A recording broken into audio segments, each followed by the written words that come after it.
Marion, 13 ans pour toujours. Vous le voyez aujourd'hui en avant-première.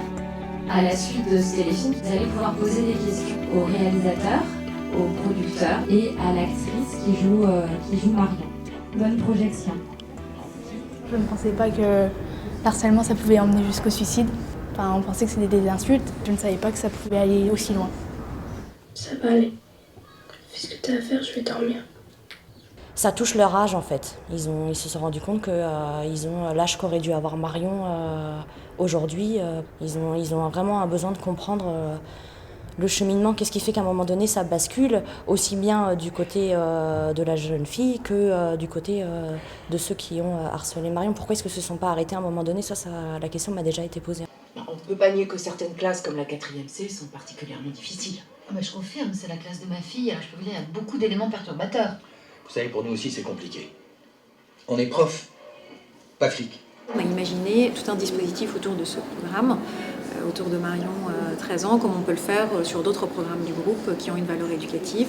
D'abord des ressources en ligne, donc des extraits du programme pour une durée de 3 ans, ce qui permet aussi à l'enseignant et aux parents de pouvoir faire un vrai travail pédagogique avec l'enfant dans un cadre familial ou l'élève dans un cadre scolaire.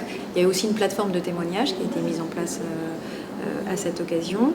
Et puis, à côté de ça, et en complémentarité, il nous paraissait important aussi de proposer des actions de terrain, d'aller à la rencontre de ces jeunes pour justement susciter le débat et échanger avec eux. C'était hyper émouvant et touchant, surtout du coup, dans les scènes de harcèlement, de vivre ce qu'elle a vécu en fait. C'était très dur, quoi. Émouvant, touchant, bouleversant. Voilà. C'est sûr que si je serais dans ce cas-là, je pense pas que j'en aurais parlé, parce que c'est vraiment des choses délicates et tu peux pas trop en parler à tes parents. Parfois on s'en sent pas capable de leur dire. On est mal à l'intérieur, on peut pas parler. T'as peur du regard des gens. J'espère en fait juste qu'on puisse sensibiliser les élèves au harcèlement et notamment au harcèlement scolaire. Il y a quand même une omerta, ils en parlent très très peu et surtout que ça puisse soit libérer la parole, soit que ça puisse du coup permettre d'éviter ça dans ces classes. Pour prolonger la réponse, on n'a pas rencontré le proviseur parce que c'est une affaire en cours d'instruction. Donc c'est des choses qui se passent dans la vie de tous les jours, qui peuvent se passer dans la vie de tous les jours, que ce soit au lycée, collège, même dans les écoles primaires, ça peut se passer, et sur les réseaux sociaux. Déjà, on n'étale pas sa vie sur Internet. Enfin, on ne dit pas des choses privées sur Internet. On n'accepte pas n'importe qui. Enfin, surtout les gens qu'on ne connaît pas. On prend plus de précautions. Il faut éviter les réseaux sociaux ou vraiment faire attention.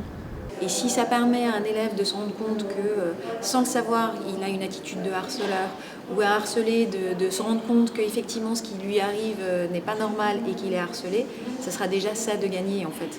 C'est juste permettre l'échange et que des élèves se rendent compte que le harcèlement aujourd'hui il existe, il est réel et qu'on a besoin d'agir.